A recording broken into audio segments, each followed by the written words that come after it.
नमस्कार मित्रों, Hindi dose on demand channel में आपका एक बार फिर से स्वागत है।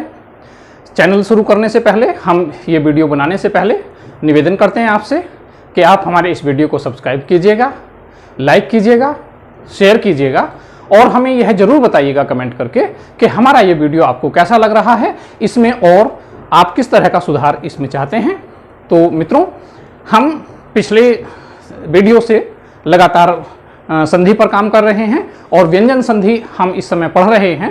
तो आज हम व्यंजन संधि का एक और नया भेद लेकर आए हैं और वह भेद है परसवर्ण संधि। परसवर्ण संधि जिसका सूत्र है अनुस्वारस्य यै परसवर्णः। अनुस्वारस्य यै परसवर्णः, इसको दूसरे सूत्रों की तरह हम इसको भी ट्रिकी होते हैं सूत्र, इसकी ट्रिक को हम समझते हैं। ये ट्रिक कैसे काम करती है, ये सूत्र कैसे काम करता है। तो देखिए, अनुस्वारस्य का मतलब है, अनुस्वारस्य मतलब अनुस्वार का, अनुस्वार मतलब प्रति एक वर्ग का पांचवां वर्ण जो है वो जब बिंदु के रूप में परिवर्तित हो जाता है तो वह कहलाता है अनुस्वार।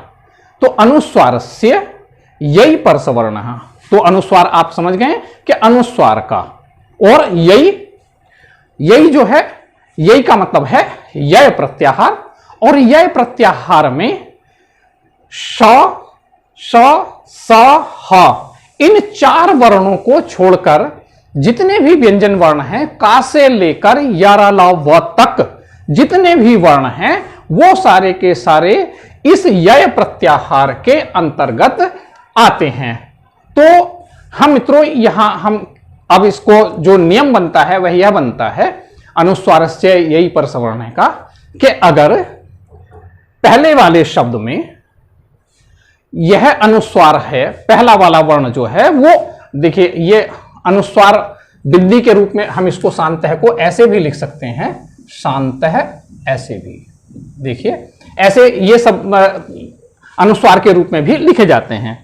तो अगर सामने यै प्रत्याहार का कोई वर्ण आ रहा है, यानी अनुनासिक वर्ण के सामने यै प्रत्याहार का कोई वर्ण आ रहा है, यानी श, श, स, ह को छोड़कर अगर कोई वर्ण आ रहा है तो यह जो अनुनासिक वर्ण है यह या तो विकल्प से अनुस्वार हो जाता है यानी बिंदी बन जाता है, तो यह इस रूप में आता है, या इस सूत्र से यही परसवर्ण है। परसवर्ण कहते हैं, पर कहते हैं सामने को, और सवर्ण कहते हैं उसी वर्ण का यानी उसी जाति का। ये हम परसवर्ण को पहले पिछले संधि सूत्रों में भी हम बता चुके हैं। तो अपने वर्ग का ये जो पहला वाला जो शब्द है, यह जो अनुनासिक है, यह सामने वाले वर्ण के, देखिए जैसे हम उदाहरण लेते हैं, हम सामतः का उदाहरण जैसे हम ले रहे हैं, तो देखिए सामतः शब्द का जो संधि विच्छेद है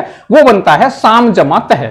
अब जैसे साम जमा तह में देखिए ये मां है, मां जो है पंचम वर्ण का अनुनासिक वर्ण है और इसके सामने तह आ रहा है, यानी यही प्रत्याहार का ये वर्ण है, तवर्ग का पहला वर्ण है।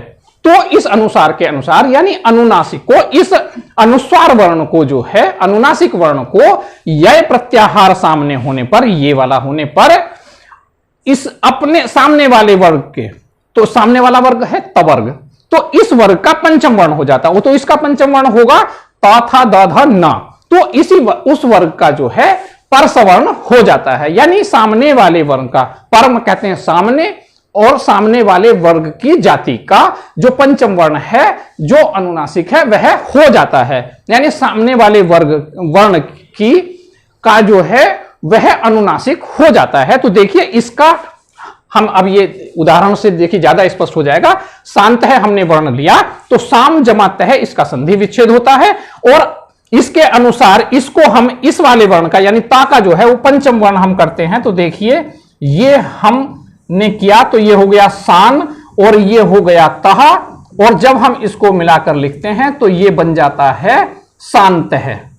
तो देखिए इस वाले सामने वाले वर्ण का परसवर्ण कर लेते हैं, यानी यही वर्ण है, देखिए या आ रहा, यही वर्ण का यही प्रत्याहार का वर्ण है ये, तो इस य प्रत्याहार का जो वर्ण है, इसी वर्ग का पंचम वर्ण, इसी वर्ग का अनुनासिक जो है ये मा जो है वो हो जाता है। ये हमने कर दिया है, साम ता का पंचम वर्ण हमने ना कर दिया है, तो ये हो गया। और जब हम इसको मिलाकर लिखते हैं तो ये शब्द बनता है शांत है। और अगर हम इसको विकल्प से अनुस्वार सूत्र कर लेते हैं, अनुस्वार वाला जो हम अगर सूत्र अप्लाई कर देते हैं, तो इसको अगर हम यहां इसको, इस मां को अगर हम अनुस्वार कर लेते हैं तो ये इस तरह से ये शांत है बन जाता है। तो ये विकल्प से होता है। अगर यहां हमारे पास विकल्प होता है कि हम इसको अनुस्वार करें या इसी वर्ग का सामने वाले इस वाले वर्ण को इस पंचम वर्ण करें, तो अगर हम पंचम वर्ण करते हैं इसका तो शांतः बनता है, और अगर हम अनुनासिक करते हैं तो ये इस तरह से ये अनुस्वार होकर इस तरह से ये शांतः बनता है। तो मित्रों हम अब इसको और आगे अच्छी तरह से समझ लेते हैं, अगले उदाहरण से और अच्छी तरह समझ लेते हैं। अगले वर्ग का उदाहरण लेते हैं। अभी हमारा ये था तवर्ग का उदाहरण, तो अब हम देखिए एक शब्द है अंकितः। अंकितः देखिए, अंकितः देखिए ये शब्द है अंकितः। अंकितः का अगर हम संधि विच्छेद करते हैं तो देखिए अन जमा कितः, ये इसका संधि विच्छेद बनता है अन जमा कितः।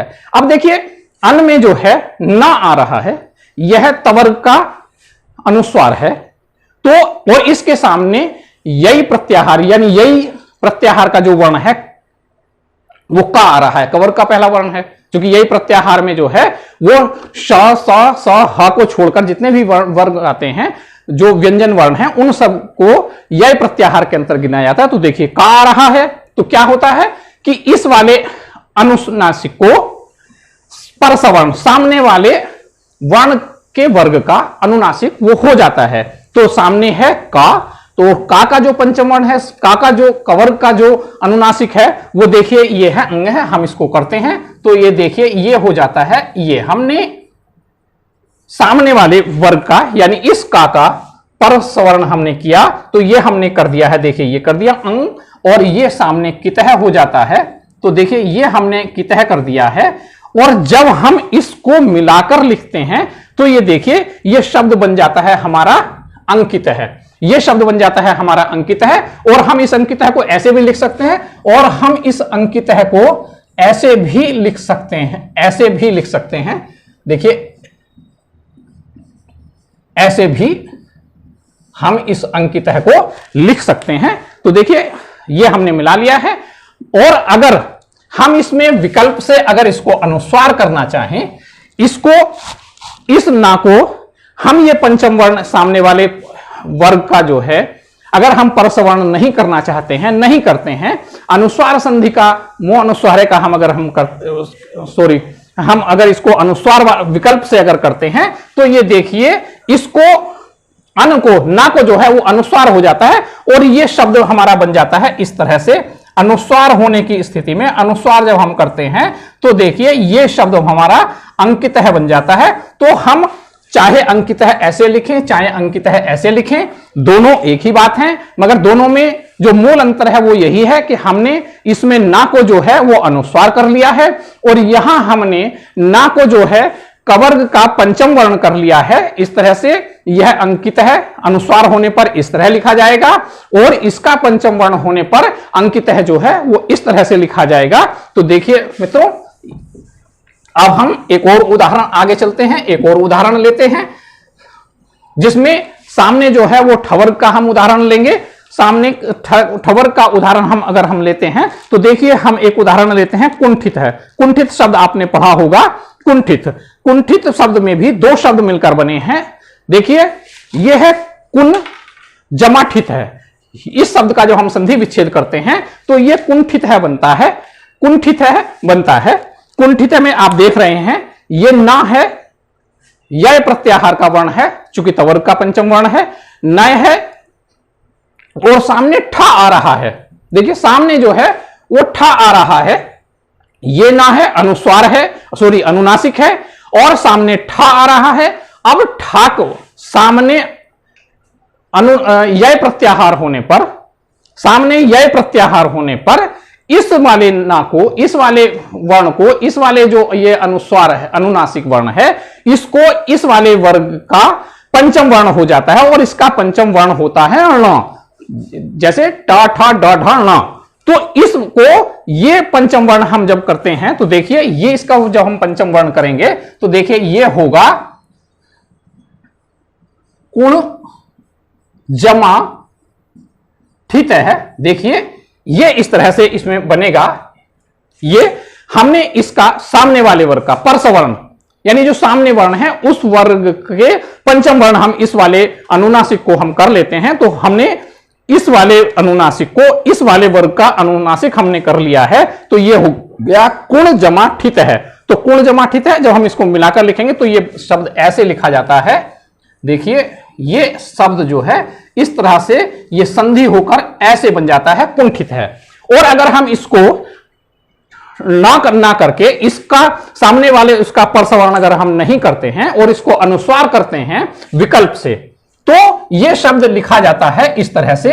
ये हम इसको यहां अनुस्वार करके हम ये लिखेंगे इसको इस तरह से। देखिए अनुस्वार करने पर यह इस तरह लिखा जाएगा और इसको सामने वाले टवर का पंचम वर्ण करने पर यह कुंठित है जो है वो इस तरह से लिखा जाएगा। अब हम इसको एक और उदाहरण देखिए लेते हैं और वह अगला उदाहरण है गुम्फित है। गुम्फित होना गूंथना। देखिए गुम्फित, इसमें भी दो शब्द हैं, गुम और फित है। देखिए ये मां अनुस्वार है, अनुनासिक है, मां अनुनासिक है, पवर्ग का है, सामने फा आ रहा है, यह भी फवर्ग का है, पवर्ग का है, य प्रत्याहार में आ रहा है फा। तो अगर अनुनासिक वर्ण होने पर सामने यह प्रत्याहार आ रहा है ये, तो इस वाले वर्ण को, पहले जो अनुनासिक वर्ण है उसको सामने वाले वर्ग का अनुनासिक हो जाता है। अब सामने है फा, फा का पंचम वर्ण जो है वो होगा मा। तो ये जो शब्द बनता है गुम्फितः। तो ये केवल इसमें बहुत कुछ बड़ा परिवर्तन हम नहीं करते हैं, बहुत परिवर्तन नहीं होता है। यह चूंकि ये ऑलरेडी जो है ये इसी वर्ग का है और फा, सामने वाला फा भी जो है वो इसी वर्ग का है, तो ये इसी स्थिति में रहेगा, इसमें कहीं कोई परिवर्तन नहीं आएगा। ये केवल सिर्फ और सिर्फ मिलकर लिखा जाएगा। यानी इसको हम अगर मिलाकर लिखते हैं तो देखिए ये हम लिखा जाता है गुम्फितः। गुम्फितः ये ऐसे हो जाता है। मगर हां, अगर हम इसको विकल्प से अनुस्वार करते हैं तो यह अनुस्वार, ये गुम जमा फित है, जब मां को हम अगर अनुस्वार कर देते हैं तो यह अनुस्वार के रूप में ये इस तरह से लिखा जाएगा। ये ऐसे करके लिखा जाएगा गुम फित है। अनुस्वार के रूप में यह संधि जो है वो इस तरह से होगी, यानी ये मां जो है वो अनुस्वार में गुम्फितः बदल जाएगा। और इसको पंचम वर्ण करने में तो ये चूंकि पांचवा वर्ण फवर्ग का ही है और ये पंचम वर्ण है तो इसका भी पंचम वर्ण यही है, तो ये ऐसे ही रहेगा। सिर्फ और सिर्फ ये हम इसको मिलाकर यहां सिर्फ लिखते हैं तो ये आपने देखा गुम्फितः बन जाता है हमारा शब्द, ये गुम्फितः। अब हम एक और उदाहरण हम लेते हैं, अंचित है। अंचित, अंचितः में भी देखिए दो शब्द हैं, अन्न जमा चित है। यह शब्द ऐसे बनता है अन्न जमा चित है, इन दो शब्दों से मिलकर बना है अन्न जमा चित है। देखिए यहां ना अनुनासिक है और तवर्ग का अनुनासिक है, सामने यही प्रत्याहार का च आ रहा है। और तो क्या होगा, सामने च आ रहा है यह प्रत्याहार का, तो अनुनासिक के सामने यह प्रत्याहार का वर्ण आ रहा है। तो ये अनुनासिक सामने वाले वर्ण, यानी यहां च है तो च का जो अनुनासिक है वो च छ ज झ न, तो वो ये जो है न में जो है परिवर्तित हो जाता है। अब हम इसको करते हैं, देखिए ये कैसे होता है। ये हमने इसको कर लिया है, यहां देखिए ये ऐसे होगा और ये चित है, ये हो गया। हमने इस ना को चवर्ग का पंचम वर्ण अनुनासिक यहां कर दिया है। तो देखिए ये अन और चित है, ये हो गया। और जब हम इसको मिलाकर लिखते हैं तो यह शब्द जो है इस तरह से यह संधि होकर बनता है। मगर अगर हम इसको यहां इसमें इसको अनुस्वार करते हैं तो अनुस्वार करने में ये शब्द जो है वो इस तरह से लिखा जाएगा, अनचित है। इसको इस ना को अनुस्वार करने पर देखिए, बस इसको यहां अगर हम अनुस्वार करते हैं तो हमने यहां इस वाले ना को ये अनुस्वार यहां बना दिया है और चित है सामने है ही, तो अनुस्वार करने पर यह अनचित है इस तरह बनता है, और परसवर्ण करने पर सामने वाले वर्ग का पंचम वर्ण करने पर यह जो है ये इस तरह न में परिवर्तित हो जाता है, न में, और यह शब्द जो है इस तरह से अंचित बनता है। तो ये सिर्फ जो है अनुस्वार जो है वो विकल्प से होता है। तो देखिए मित्रों, इस तरह ये हमारी आज परसवर्ण संधि पूर्ण होती है। आपको ये हमारा वीडियो कैसा लगा हमें कमेंट करके जरूर बताइएगा, ताकि हम इसमें सुधार कर सकें। हमारे इस चैनल को अधिक से अधिक सब्सक्राइब कीजिएगा, शेयर कीजिएगा, लाइक कीजिएगा और बेल आइकन का बटन दबाना मत भूलिएगा, जिससे हमारा नोटिफिकेशन आपको लगातार मिलता रहे और हमारी किसी वीडियो से आप वंचित न रहें। तो मित्रों, अगले चैनल में हम फिर अगले एपिसोड में अगले वीडियो में हम फिर मिलते हैं। तब तक के लिए नमस्कार।